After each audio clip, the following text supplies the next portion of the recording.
bagi warga desa di tingkat akar rumput, kehadiran koperasi desa Kelurahan Merah Putih adalah oase, ibarat seteguk air di tengah gersang kemarau.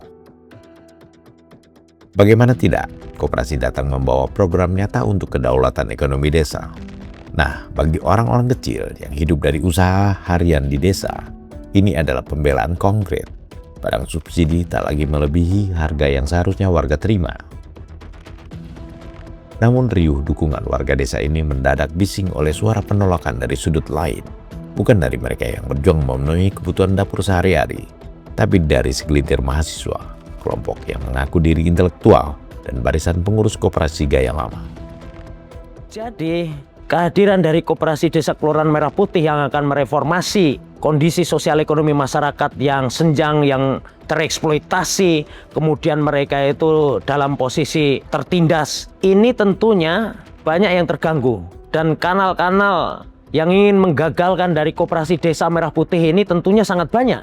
Karena mereka yang selama ini menikmati nilai tambah ekonomi dari penderitaan rakyat ini juga sudah terlalu banyak. Dan saya menduga bahwa ini adalah satu aktivitas yang memang tersistematis, dan kemudian mereka ini sengaja untuk menggagalkan koperasi desa Merah Putih dengan mendorong algoritma yang ada di sosial media, yang ada di media-media mainstream untuk menyerang keberhasilan dari koperasi desa Kelurahan Merah Putih ini. Sungguh sebuah ironi yang menggelitik ketika warga desa yang butuh kemajuan menginginkan perubahan. Kelompok yang katanya berpendidikan dan berpengalaman ini justru pasang badan untuk penjegal. Kalau mau jujur, bisingnya suara sumbang ini sebenarnya tidak memiliki dasar argumen ekonomi yang sehat. Sebaliknya, ini adalah etalase hidup dari logical fallacy alias cacat logika akut yang sengaja dihembuskan untuk membungkus syahwat politik dan ketakutan kelompok tertentu. Naluri sebagian mahasiswa dan kelompok yang merasa diri intelektual ini seringkali terjebak pada romantisme perlawanan keliru. Mereka terbiasa melihat segala sesuatu yang datang dari atas sebagai musuh yang harus dicurigai, harus dilawan demi eksistensi. Di sini mereka terjebak pada dosa logika yang disebut genetic fallacy. Mereka mengadili dan menolak koperasi desa Kelurahan Merah Putih bukan karena sudah melihat kinerjanya, tapi hanya karena alergi pada rahim tempat lembaga ini lahir. Karena koperasi ini lahir dari inisiasi struktur atas yang formal, kelompok ini langsung menyalakan alarm paranoia. Mereka berteriak bahwa program ini adalah proyek dopingan dan meributkan metodologi pendekatan top-down yang menurut buku teks mereka adalah dosa besar. Ketika koperasi desa Kelurahan Merah Putih masuk membawa solusi konkret bagi masyarakat, ruang bagi para pahlawan kesiangan ini untuk tampil membela kaum tertindas mendadak hilang. Sebab tidak ada yang sedang ditindas, warga desa justru sedang diuntungkan. Karena kehabisan bahan untuk demo, mulailah mereka mencari-cari celah dari atas menara gading akademis. Apakah ini upaya sabotase? Tentunya ini adalah sebuah sabotase. Karena apa? Kalau kita lihat komentar-komentar yang ada itu adalah mereka ini merasa terganggu juga. Kita lihat ketika kita memberikan, ketika Agrinas Pangan Nusantara sebagai BUMN yang ditunjuk untuk membangun jalur distribusi, menjual barang-barang subsidi dengan harga eceran tertinggi yang ditetapkan pemerintah, ternyata juga mengalami bullying. Artinya bahwa ada pihak, terutama mereka yang selama ini menikmati penderitaan rakyat ini, menikmati selisih harga dari nilai yang seharusnya diterima oleh masyarakat, itu melakukan perlawanan. Mereka meributkan urusan teori dan legalitas formal yang sebenarnya tidak bikin dapur warga desa mengepul. Mereka memelihara dogma beku bahwa semua yang datang dari atas pasti buruk. Ini kebodohan logika yang nyata. Kredibilitas sebuah koperasi harus diuji dari bagaimana programnya berjalan di lapangan, bukan dari mana ia berasal.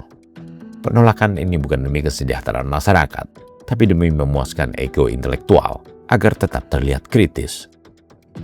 Jadi sesungguhnya kenapa banyak penolakan terjadi? Karena kita memang berkoperasi, kita di Indonesia ini mengalami satu problem paradigma di mana masyarakat kita selama ini disajikan dengan sistem koperasi yang hanya dipahami sebagai simpan pinjam, terus kemudian juga banyak di media yang selalu dihadirkan adalah koperasi yang kemudian merugikan masyarakat, menipu melalui badan hukum koperasi dan sebagainya. Ini adalah problem paradigma yang akan kita selesaikan seharusnya melalui Koperasi Desa Kelurahan Merah Putih ini.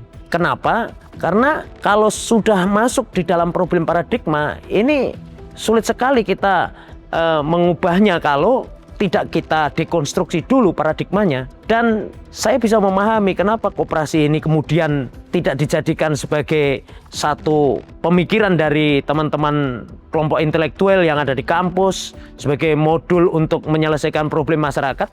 Karena memang mata kuliah koperasi sudah tidak ada di kampus, sudah tidak diajarkan di sekolah-sekolah. Saya sekolah di Fakultas Ekonomi sampai 9 tahun 8 bulan, saya tidak pernah dapat mata kuliah koperasi. Artinya memang koperasi ini secara sistematik sudah disingkirkan dari pikiran-pikiran anak-anak muda. Nah, mazhab Smithian, mazhab dari kelompok utilitarianis dan juga ekonom-ekonom neoklasikal neoliberal inilah yang sebetulnya harus bertanggung jawab terhadap keberadaan situasi kondisi masyarakat hari ini. Kenapa? Karena mereka inilah yang menyingkirkan temuan peradaban penting koperasi ini. Bahkan ini kan harusnya menjadi mata kuliah wajib. Kenapa? Menjadi pengajaran bagi anak-anak muda ini sebagai kewajiban. Karena apa? Karena ini adalah ekonomi konstitusi. Dan koperasi itulah bangun perusahaan demokrasi. Di mana ini penting untuk menyelamatkan masyarakat dari sistem demokrasi kita yang disabotase oleh oligarki selama ini. Sektor yang paling meradang tentu saja adalah mereka yang terbiasa dengan koperasi gaya lama. Ini soal urusan perut. Selama bertahun-tahun, banyak yang nyaman mengelola lembaga dengan cara-cara usaha, manajemen kekeluargaan yang tertutup, penuh potongan administratif dan birokrasi berbelit.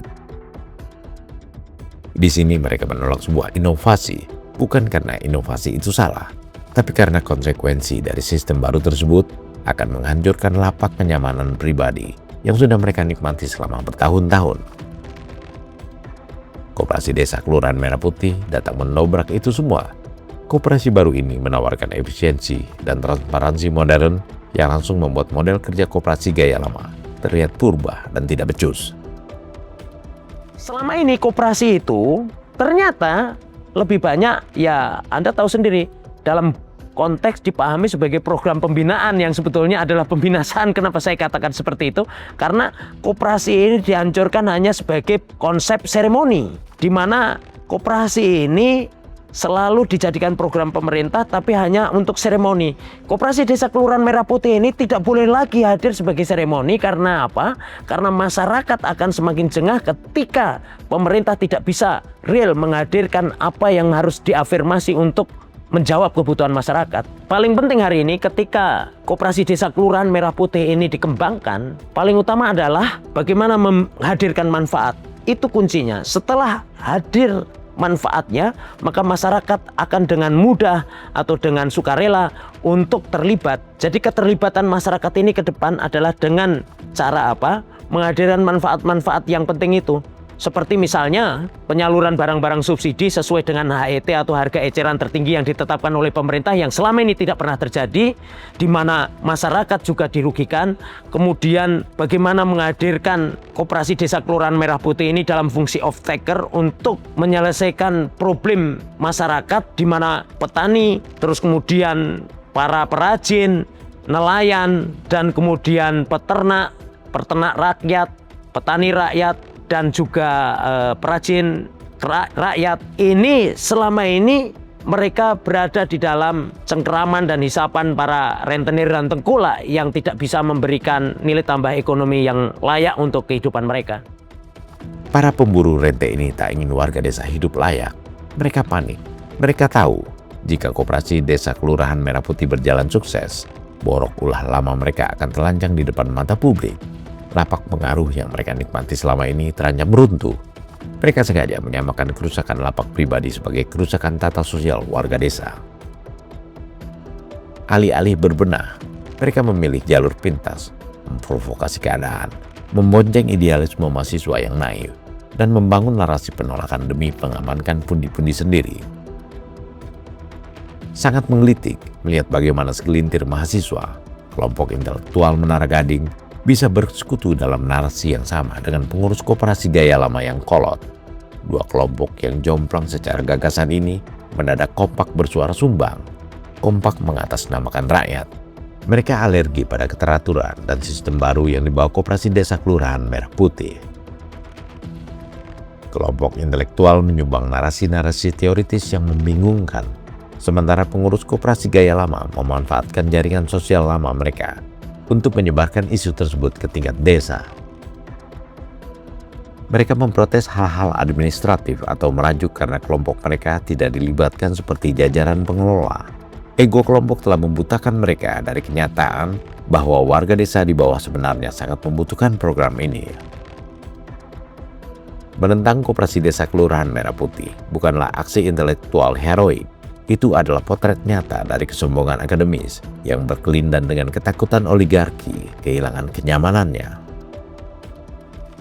Jika segelintir mahasiswa, intelektual, dan pengurus usang ini terus-menerus menjegal sistem yang membawa manfaat bagi masyarakat, maka merekalah sebenarnya parasit bagi kemajuan desa sendiri, kuman di bawah gagasan besar kedaulatan ekonomi desa.